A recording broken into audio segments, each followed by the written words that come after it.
भीषण आग लागली आहे। मुंबईच्या भायखळा पोलीस ठाण्याला भीषण आग लागल्याची ही बातमी येते। भायखळ्यातील पोलीस ठाण्यामध्ये भीषण आग लागल्याची ही दृश्य आपण बघतोय।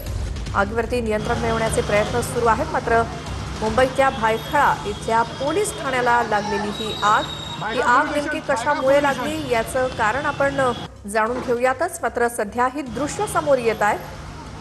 भायखळा पोलीस ठाण्याला लागलेली ही भीषण आग। काही प्रत्यक्षदर्शींनी ही दृश्य आपल्या मोबाईल कॅमेरामध्ये कैद केलेली दिसतात आणि ही आग प्रचंड असल्याचं दिसतंय। एकंदरीतच या दृश्यामधनं भायखळा पोलीस ठाणं आहे हे, आणि या पोलीस ठाण्यालाच भीषण आग लागली आहे। ही आग नेमकी कशामुळे लागली याची कारणं समोर येतीलच, मात्र या आगीवरती नियंत्रण मिळवण्याचे प्रयत्न सुरू झालेले आहेत। भायखळा पोलीस ठाण्यामध्ये शॉर्ट सर्किटमुळे आग लागल्याची माहिती मिळते।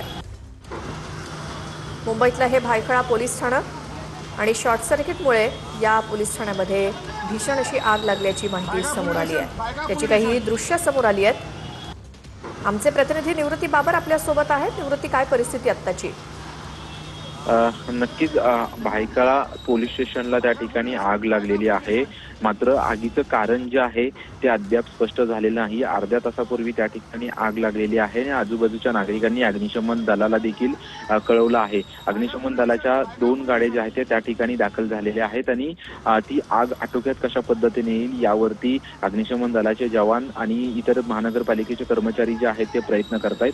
मात्र अद्याप कोणत्या कारणामुळे आग लागली हे अद्याप स्पष्ट झालेलं नाही।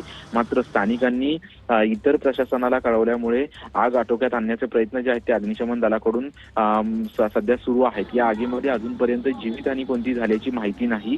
मात्र पोलीस स्टेशनला आग लागल्यामुळे आजूबाजूच्या परिसरामध्ये जे आहे ते खळबळ उडालेली आहे, कारण की आग जी आहे ती भीषण आग आहे आणि त्याच्यामुळे सर्व यंत्रणा त्या ठिकाणी पोहोचलेल्या आहेत आणि आग विझवण्याचं काम जे आहे ते सध्या सुरू असल्याचं चित्रामध्ये आपल्याला पाहायला मिळत आहे। निवृत्ती, धन्यवाद या सगळ्या माहितीसाठी। अपडेट आपण घेऊच। मात्र भायखळा पोलीस ठाण्याला शॉर्ट सर्किटमुळे आग लागल्याची ही भीषण दृश्य।